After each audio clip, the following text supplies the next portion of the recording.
Hello friends, कैसे हैं आप सब। तो आज हम पढ़ेंगे मॉडर्न हिस्ट्री का क्वेश्चन। इसके पहले वाले लेक्चर में कुछ क्वेश्चन डिस्कस हम लोग किए थे और आप लोग देखिएगा कि आप टीआरई 4 एग्ज़ाम की तैयारी कर रहे हैं तो प्रीवियस ईयर एग्ज़ाम बहुत ही इम्पोर्टेंट है। सारे क्वेश्चन लगभग कम से कम 10 से 15 क्वेश्चन रिपीट आते हैं एग्ज़ाम में हर बार। बीपीएससी के टीआरई एग्ज़ाम में इस घटना चक्र के बुक से अगर आप जीएस की तैयारी कर रहे हैं तो मैथ का क्वेश्चन आप प्रैक्टिस कर लीजिए। तो फ्रेंड्स, आज का हमारा पहला क्वेश्चन है, बिहार सोशलिस्ट पार्टी के संस्थापक कौन थे। तो जयप्रकाश नारायण थे। इसका आंसर ऑप्शन ए हो जाएगा। बिहार सोशलिस्ट पार्टी का गठन कब हुआ था या स्थापना इसका कब हुआ था। तो 1931 ईस्वी में हुआ था। किसने किया था। तो जयप्रकाश नारायण थे और गंगा सरल सिंह थे, राम वृक्षपेनुपुरी थे और रामानंद मिश्र थे। इन सब ने मिलकर किया था। इसका एक्सप्लेनेशन में क्या दिया है कि जयप्रकाश नारायण बिहार सोशलिस्ट पार्टी के संस्थापक से जुड़े थे या 1931 ईस्वी में बिहार सोशलिस्ट पार्टी का गठन किसने मिलकर किया था। तो गंगा सरल सिंह, राम वृक्षपेनुपुरी और रामानंद मिश्र ने किया था। अगला क्वेश्चन देखिएगा, अगर आप टीआरई 4 एग्जाम की तैयारी कर रहे हैं तो प्रीवियस ईयर आपके लिए बहुत ही इम्पोर्टेंट होने वाला है। दूसरा क्वेश्चन है, देखिएगा आज का, कि जयप्रकाश नारायण किस नाम से पहचाने जाते हैं। तो जयप्रकाश नारायण को किस नाम से जाना जाता है। लोकनायक के नाम से जाना जाता है। इसका आंसर ऑप्शन बी हो जाएगा। इसका एक्सप्लेनेशन है कि जयप्रकाश नारायण को लोकनायक के नाम से जाना जाता है। 1942 ईस्वी में भारत छोड़ो आंदोलन के दौरान डॉक्टर राम मनोहर लोहिया और असफ अली ने साथ मिलकर गुप्त रूप से भारतीय जनता को संगठित किया था और इन्होंने 5 जून 1974 को पटना के गांधी मैदान पर संपूर्ण क्रांति का आह्वान किया था। 1999 ईस्वी में इनके मरने के बाद से इन्हें भारत रत्न दिया गया था। अगला क्वेश्चन है कि लोकनायक के नाम से किसे जाना जाता है। तो जयप्रकाश नारायण को जाना जाता है। इसका आंसर ऑप्शन सी हो जाएगा। लोकनायक को किस नाम से जाना जाता है। तो जयप्रकाश नारायण को जाना जाता है। अगला क्वेश्चन है कि जयप्रकाश दिवस कब मनाया जाता है। तो जयप्रकाश दिवस कब मनाया जाता है। अप्रैल 1946 ईस्वी में। इसका आंसर ऑप्शन डी हो जाएगा। 12 अप्रैल 1946 ईस्वी को जेल जो लाहौर किला में है उसके रिहा होने के बाद से जयप्रकाश दिवस मनाया गया। अगला क्वेश्चन है कि 1938 ईस्वी में भारतीय राष्ट्रीय कांग्रेस के अध्यक्ष निर्वाचित हुए थे। तो सुभाष चंद्र बोस निर्वाचित हुए थे। इसका आंसर ऑप्शन बी हो जाएगा। ये क्वेश्चन टीआरई 3 के एग्जाम में पूछा था कि जो ऑप्शन में दिया था कि सुभाष चंद्र बोस किस में कांग्रेस के अध्यक्ष थे। तो एक बार 1938 में जो हरिपुरा का अधिवेशन हुआ था उसमें सुभाष चंद्र बोस अध्यक्ष बने थे और फिर 1939 का जो त्रिपुरी अधिवेशन था उसके भी अध्यक्ष सुभाष चंद्र बोस ही थे और बाद में इन्होंने इस्तीफा दे दिया। तो उसके बाद से कौन बने थे अध्यक्ष इसके। तो डॉक्टर राजेंद्र प्रसाद को बनाया गया था, लेकिन गांधी जी पट्टाभी सीतारामैया को बनाना चाहते थे त्रिपुरी अधिवेशन में। देखिएगा, इसका एक्सप्लेनेशन आपको समझ में आ जाएगा कि जो कांग्रेस का हरिपुरा अधिवेशन है, हरिपुरा कहाँ है तो गुजरात में है। फरवरी 1938 ईस्वी में सुभाष चंद्र बोस निर्विरोध अध्यक्ष निर्वाचित हुए थे। सुभाष चंद्र बोस 1939 ईस्वी में त्रिपुरी अधिवेशन में भी सीतारामैया को हराकर अध्यक्ष पद के लिए जीते थे, लेकिन उन्होंने अप्रैल 1939 में अध्यक्ष पद से इस्तीफा दे दिया था। इन्होंने इस्तीफा क्यों दिया था, क्योंकि गांधी जी चाहते थे कि इस अधिवेशन का अध्यक्ष सीतारामैया बने, इसलिए सुभाष चंद्र बोस ने इस पद से इस्तीफा दे दिया और इनके इस्तीफा देने के बाद से डॉक्टर राजेंद्र प्रसाद इनकी जगह पे नया कांग्रेस के अध्यक्ष बने थे। तो आप लोग याद कर लीजिएगा कि हरिपुरा अधिवेशन कब हुआ था। तो फरवरी 1938 ईस्वी में सुभाष चंद्र बोस इसके अध्यक्ष थे और जो 1939 का त्रिपुरी अधिवेशन था उसमें भी अध्यक्ष सुभाष चंद्र बोस जी थे, लेकिन इन्होंने इस्तीफा दे दिया। इसके बाद से डॉक्टर राजेंद्र प्रसाद को बनाया गया था। अगला क्वेश्चन है कि प्रांतीय सरकारों का गठन किस अधिनियम के तहत किया गया था। तो 1935 अधिनियम के तहत किया गया था। इसका आंसर ऑप्शन ए हो जाएगा। जो 1935 का भारत सरकार अधिनियम था उसके आधार पर ही फरवरी 1937 में प्रांतीय विधानमंडलों में पहली बार चुनाव हुआ था। इसमें से कांग्रेस प्रतिद्वंदी दलों को सफाया करते हैं, यानी कि कांग्रेस ने जीता था चुनाव में सबसे ज़्यादा वोट। देखिएगा, 5 प्रांतों में कांग्रेस ने मद्रास में 65 सीट के साथ जीते थे। 215 में से 159 सीट मिला था, यानी कि 65% वोट मिला था कांग्रेस को मद्रास में, जिसमें 215 से 159 सीटें जीते थे। और बिहार में 75% वोट मिला था कांग्रेस को, 152 में से 98 सीटें मिला था। और मध्य प्रांत एवं बरार में 61% मतों के साथ 112 में से 70 सीटें प्राप्त किया था कांग्रेस ने, और संयुक्त प्रांत में 65% मतों में से 228 में से 134 सीटें मिला था। और उड़ीसा में कितना मिला था, तो उड़ीसा में 60% वोट मिला था, जिसमें 60 में से 36 सीटें कांग्रेस को मिला था, पूर्ण बहुमत प्राप्त किया था। कांग्रेस बम्बई में लगभग पूर्ण बहुमत, असम और उत्तर पश्चिम प्रांत में सबसे बड़े दल के रूप में उभरी। केवल बंगाल, पंजाब और सिंध में ही कांग्रेस को सबसे बड़ा दल बनने से मतलब कम वोट मिला था, पंजाब और बंगाल और सिंध में। और जुलाई 1937 ईस्वी में कांग्रेस ने 6 प्रांत मद्रास, संयुक्त प्रांत, मध्य प्रांत, बिहार, बम्बई और उड़ीसा में अपनी सरकारें गठित की। तो ये क्वेश्चन भी पूछा था कि जो कांग्रेस है जुलाई 1937 ईस्वी में किन किन प्रांतों में अपनी सरकार बनाई थी, तो मद्रास, याद कर लीजिएगा, मद्रास और संयुक्त प्रांत, मध्य प्रांत, बिहार और बम्बई और उड़ीसा। आगे दिया है कि बम्बई में कांग्रेस को लगभग पूर्ण बहुमत यानी कि 56% वोट में से 175 में से 86 सीटें मिला था। और अयोध्या सिंह की पुस्तक भारत का मुक्ति संग्राम किसने लिखा था, तो अयोध्या सिंह ने लिखा था। बम्बई में भी कांग्रेस को पूर्ण बहुमत मिला था। उन्होंने बताया था कि 175 में से 88 सीटें हैं, जो कि अन्य स्रोतों के अनुसार दूसरे बुक में बताया गया है कि 175 में से 86 सीट मिला है बम्बई में कांग्रेस को। और जो अयोध्या सिंह की पुस्तक है उसमें बताया गया कि 175 में से 88 सीटें मिली है। तो ऑप्शन के अनुसार आप लोग रहेगी जैसे ऑप्शन में आंसर दिया होगा। अगला क्वेश्चन है कि इंपीरियल कैडेट क्रप्स की स्थापना किसने की थी, तो इंपीरियल कैडेट क्रप्स की स्थापना कर्जन ने किया था, जो वायसराय था बंगाल का। और इसने बंगाल विभाजन कब किया था, तो 1905 ईस्वी में कर्जन ने ही किया था बंगाल विभाजन। कर्जन ने 1901 ईस्वी में इंपीरियल कैडेट क्रप्स की स्थापना की थी। इसका उद्देश्य क्या था, जो देशीय नरेश थे उसके राजकुमार और सामंतों के पुत्रों को सैनिक शिक्षा का प्रबंध करना था। अगला क्वेश्चन है कि 1937 ईस्वी में जो बटलर कमेटी का उद्देश्य क्या था, तो बटलर कमेटी का उद्देश्य था भारत सरकार और देशी राज्यों के मध्य संबंधों को सुधारना। इसका आंसर ऑप्शन डी हो जाएगा। बटलर समिति का गठन कब हुआ था, तो 1927 ईस्वी में हुआ था, और इसे भारतीय रियासत समिति भी कहते हैं। और इसका उद्देश्य था कि भारत सरकार और भारतीय रियासतों के बीच संबंधों की जांच करना और ब्रिटिश भारत और भारतीय रियासतों के बीच आर्थिक एवं वित्तीय संबंधों को सुधारने हेतु सिफारिश करना था।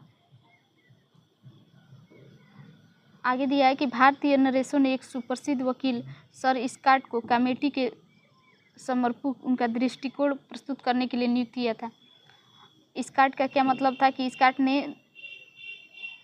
यह तर्क दिया था कि जो प्रत्येक रियासत है आरंभ में स्वतंत्र थी, और इसलिए वह स्वतंत्र थी केवल उस सीमा तक नहीं जहां उसने संप्रभुता क्राउन को देती थी, यानी कि जो ब्रिटिश संसद थी, पार्लियामेंट थी इंग्लैंड की, उसको, अर्थात विशेषाधिकार भारतीय रियासतों के पास है। अगला क्वेश्चन है कि all India state people conference के गठन कब हुआ था, तो all India state people conference के गठन 1927 ईस्वी में हुआ था। इसका आंसर ऑप्शन सी हो जाएगा। दिसंबर 1927 ईस्वी में अखिल भारतीय राज्य जन conference all India state people Congress का आयोजन किया गया था। इसमें विभिन्न रियासतों से आए 700 से अधिक राजनीतिक कार्यकर्ताओं ने भाग लिया था। इसके आयोजन में महत्वपूर्ण भूमिका निभाई थी बलवंत राय मेहता, मणिकलाल कोठारी, जी.आर. अय्यर ने।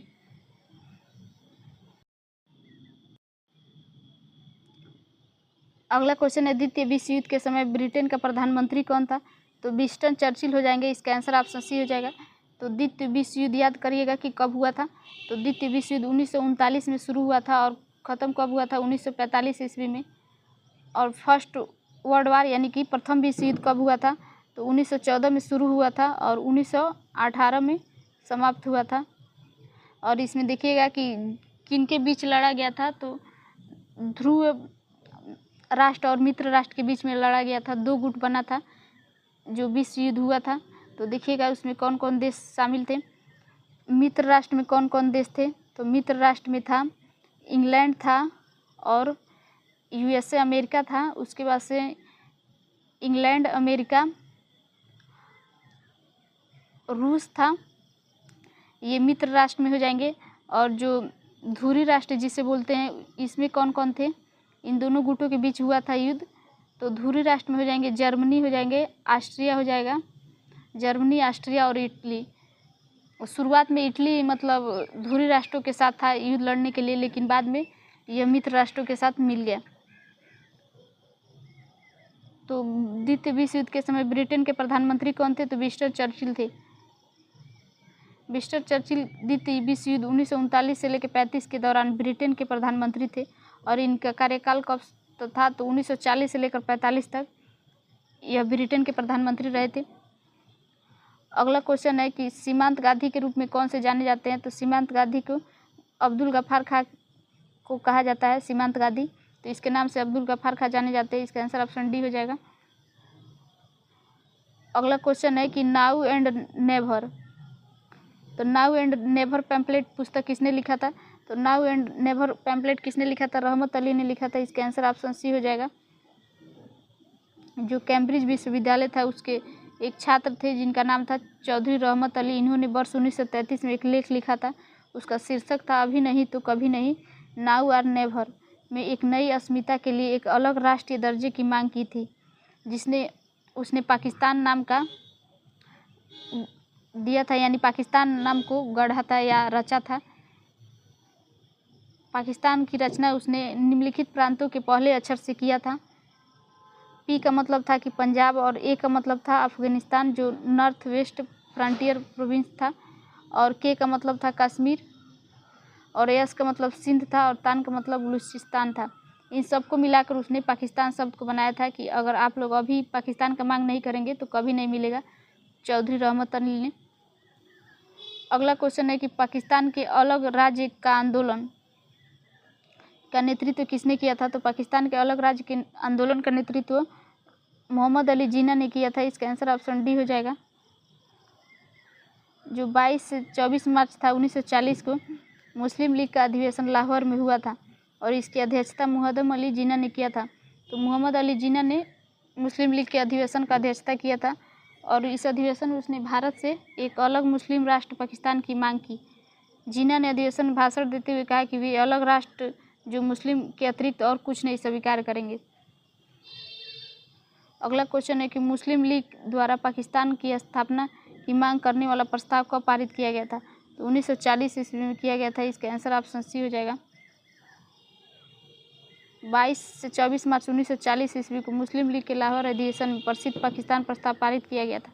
इसका आधार था कि यह कोई संविधान मुसलमानों को स्वीकार नहीं होगा जिसमें भारत के पूर्व और पश्चिम के मुस्लिम बहुल क्षेत्रों में एक स्वतंत्र और सार्वभौमिक राज्य के रूप में स्वीकार न किया गया। अगला क्वेश्चन है कि गांधी जी द्वारा 1940 में प्रारंभ किए गए व्यक्तिगत सत्याग्रह के तीसरे सत्याग्रही कौन थे? तो तीसरे सत्याग्रही ब्रह्मदत्त थे और इसमें 3 लोग सत्याग्रही बने थे। तो तीसरे सत्याग्रही ब्रह्मदत्त हो जाएंगे और दूसरे पंडित जवाहरलाल नेहरू हो जाएंगे। पहले कौन होंगे देखिएगा, पहले विनोबा भावे हो जाएंगे ये फर्स्ट पे सत्याग्रही, और सेकेंड सत्याग्रही पंडित जवाहरलाल नेहरू हो जाएंगे और थर्ड में ब्रह्मदत्त हो जाएंगे। तो तीसरा सत्याग्रही पूछा है तो इसका आंसर ऑप्शन, इसका एक्सप्लेनेशन दिया है कि 1940 में गांधी जी ने व्यक्तिगत सत्याग्रही चलाने का निर्णय लिया था। इसमें विनोबा भावे पहले सत्याग्रही बने थे, पंडित जवाहरलाल नेहरू दूसरे सत्याग्रही बने थे तथा ब्रह्मदत्त तीसरे सत्याग्रही बने थे। तो इस टाइम क्वेश्चन पूछा है कि जो तीसरे सत्याग्रही कौन है? तो ब्रह्मदत्त है। तो शायद पूछ सकता है कि जो दूसरे सत्याग्रही थे कौन है? पंडित जवाहरलाल नेहरू और पहले विनोबा भावे। इसको याद कर लीजिएगा। आगे देखिएगा, अगला क्वेश्चन है कि व्यक्तिगत सत्याग्रह किसने प्रारंभ किया था? तो किसने प्रारंभ किया था? विनोबा भावे ने पहला सत्याग्रह यही थे। तो इसका आंसर ऑप्शन नहीं हो जाएगा। कांग्रेस ने अगस्त प्रस्ताव के विरोध में तथा युद्ध में अपने को अलग सिद्ध करने के लिए 17 अक्टूबर 1940 ईस्वी को व्यक्तिगत सत्याग्रह आरंभ किया था। विनोबा भावे पहले सत्याग्रही थे और जवाहरलाल नेहरू दूसरे थे। व्यक्तिगत सत्याग्रही आंदोलन के प्रथम सत्याग्रही कौन थे? तो प्रथम सत्याग्रही विनोबा भावे थे। इसका आंसर ऑप्शन सी हो जाएगा और दूसरे पंडित जवाहरलाल नेहरू हो जाएंगे, तीसरे ब्रह्मदत्त हो जाएंगे। अगला क्वेश्चन है कि किसी भी सरकार ने नहीं और अंग्रेजों ने भी नहीं जितना इस पठान ने काफ़ी बुद्धिमत्ता का परिचय दिया है। शेर सूरी के बारे में ये कथन किसने लिखा था? शब्द H.G. किन ने लिखा था। इसका आंसर ऑप्शन ए हो जाएगा। इसने कहा था कि किसी भी सरकार ने नहीं, अंग्रेजों ने नहीं जितना इस पठान ने काफ़ी बुद्धिमत्ता का परिचय दिया है, शेर सूरी को कहा था। H.G. किन ने कहा था शेरशाह सूरी के बारे में। दरअसल शेरशाह के बारे में यह टिप्पणी उन्होंने इसलिए किया था क्योंकि बहुत ही कम समय में शेरशाह ने भारत में मुगलों की सत्ता की बागडोर छीनकर अपने हाथ में ले लिया था। शेरशाह सूरी और हुमायूं के बीच में युद्ध हुआ था, चौसा का युद्ध, बिलग्राम का युद्ध, जिसमें हुमायूं की हार हो गई थी, इसलिए इन्होंने ये बात कही थी। अगला क्वेश्चन है कि ब्रिटिश का भर्ती सार्जेंट की उपाधि प्रथम विश्व युद्ध के दौरान भारत सरकार अपना सहयोग देने के कारण किसने प्राप्त की थी? तो गांधी जी ने प्राप्त की थी। इसके आंसर ऑप्शन बी हो जाएगा कि गांधी जी को अंग्रेजों ने कहा था कि भर्ती सार्जेंट यानी कि जो प्रथम विश्व युद्ध हुआ था उस टाइम गांधी जी ने अपने भारत के लोगों से, जो भारत के लोग थे उनसे प्रथम विश्व युद्ध भाग लेने के लिए कहा था कि जो प्रथम विश्व युद्ध हो रहा है तो अपने सैनिकों से इन्होंने कहा था कि आप लोग प्रथम विश्व युद्ध में भाग लीजिए और इसके बाद से जब युद्ध समाप्त हो जाएगा तो अंग्रेज हम लोग के बारे में अच्छा सोचेंगे और हम लोग को अपना कानून बनाने देंगे या भारत आज़ाद कर देंगे। लेकिन अंग्रेजों ने ऐसा कुछ नहीं किया। जब प्रथम विश्व युद्ध समाप्त हो गया तो ये सब अपनी बात से पीछे हट गए। तो जब भर्ती करवा रहे थे सैनिकों को प्रथम विश्व युद्ध में लड़ने के लिए ब्रिटेन के तरफ से भारत के लोगों को, तो उसी टाइम इनको उपाधि मिली थी ब्रिटिश का भर्ती सार्जेंट। गांधी जी को अंग्रेजों ने दिया था। इसका एक्सप्लेनेशन है कि प्रथम विश्व युद्ध में गांधी जी ने भारत में ब्रिटिश सरकार का सहयोग करने का निर्णय लिया क्योंकि उन्हें यह उम्मीद थी कि प्रथम विश्व युद्ध के समाप्ति के बाद ब्रिटिश सरकार भारतीयों को स्वशासन का अधिकार प्रदान करेगी। इसी सहयोग के कारण उन्हें ब्रिटिश का भर्ती सार्जेंट कहा जाता है। अगला क्वेश्चन है कि पुस्तक इंडिया डिवाइडेड किसने लिखा था? तो इंडिया डिवाइडेड पुस्तक डॉक्टर राजेंद्र प्रसाद ने लिखा था। इसका आंसर ऑप्शन ए हो जाएगा। इंडिया डिवाइडेड पुस्तक के लेखक भारत के पूर्व राष्ट्रपति डॉक्टर राजेंद्र प्रसाद है। इन्होंने प्रथम संस्करण का प्रकाशन कब किया था? तो जुलाई 1946 ईस्वी में किया था। इस पुस्तक को डॉक्टर राजेंद्र प्रसाद ने 6 भागों में बांटा था। उन्होंने मुख्यतः भारत के विभाजन के विभिन्न पहलुओं पर चर्चा की थी। अगला क्वेश्चन देखिएगा कि पंडित जवाहरलाल नेहरू के जो बौद्धिक विकास में फरवरी 1927 में ब्रुसेल्स कांग्रेस में औपनिवेशिक दमन और साम्राज्यवाद के विरुद्ध उनकी सक्रिय भागीदारी के साथ एक मोड़ आया, यह शब्द किसने लिखा था? शब्द एस गोपाल ने लिखा था। इसका आंसर ऑप्शन ए हो जाएगा। एस गोपाल ने पंडित जवाहरलाल के बौद्धिक विकास में फरवरी 1927 में ब्रुसेल्स कांग्रेस में औपनिवेशिक दमन और साम्राज्य के विरुद्ध उनकी सक्रिय भागीदारी के साथ एक मोड़ आया, यह कथन किसका है? तो एस गोपाल का है। तो फ्रेंड्स, हम लोग आगे के क्वेश्चन कल के लेक्चर में डिस्कस करेंगे। आप TRE 4 एग्जाम की तैयारी कर रहे हैं तो इस चैनल पर बने रहिए। आप लोग को इस चैनल पर केवल प्रीवियस ईयर क्वेश्चन कराए जाएंगे। बिहार में अभी तक जितने भी एग्जाम हुए हैं सारे एग्जाम के क्वेश्चन कराए जाएंगे। ये घटना चक्र का अगर पूरा हो जा रहा है, इसके बाद से हम लोग TRE के जितने भी क्वेश्चन हैं हर सब्जेक्ट के और हर पेपर में जितने भी क्वेश्चन हैं सब कराए जाएंगे। तो आप लोग इस चैनल पर बने रहिए।